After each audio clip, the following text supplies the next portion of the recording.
Արտաշես Սարգսակ, նախ վերջին տեղեկությունները, եթե ունեք Սրբազանի առողջական վիճակի մասին, տեղակին, որ այսօր գալու է մասնակցելու, բայց ինչպիսի առողջական վիճակում է։ Առողջական վիճակը նորմալ է, բուժումները շարունակվում են, ընթացքի մեջ է, դեռ էլի խնդիրներ կան, որոնք պետք է լուծել, բուժել, մնացածը նորմալ է, խնդիր չկա, անհանգստանալու բան չկա։ Նայեք, այսօր Արդարադատության նախարարը ընդհանուր առմամբ անդրադարձել է եկեղեցու այսպես դեմ իրագործողին, ինքը իհարկե դեպպես չի անվանել, բարենորոգման շրջանակում է դիտարկել հարցը, պնդել, որ այո,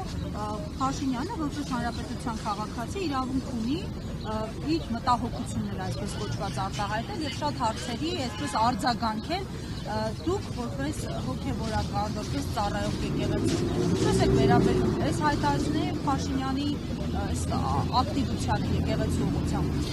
Իմ կարծիքով այսօր պետական մեքենան լծված է պետությունը քանդելու գործին, հետևաբար այդ մարդիկ, որոնք որ այսօր նախարարներ են, պարզապես թյուրիմացություն է, որ իրենք նախարար են ու իրենք ոտնահարում են սահմանադրությունը, որն որ մեր երկրի պետականության հիմքն է։ Եթե մի մարդ կարող է ոտնահարել սահմանադրությունը եւ ինքը մնալ պաշտոնյա, ուրեմն խնդիրը այստեղ արդեն մերն է, որպես ազգ, որ մեր սահմանադրությունը ոտնահարող մարդիկ դեռ մնում են պաշտոններում, մնել բարձրագույն պաշտոններում, նախարար, վարչապետ եւ այլն։ Ես չեմ կարող մեկնաբանել իրենց, իմաստը չեմ տեսնում իրենց մեկնաբանելու մեջ։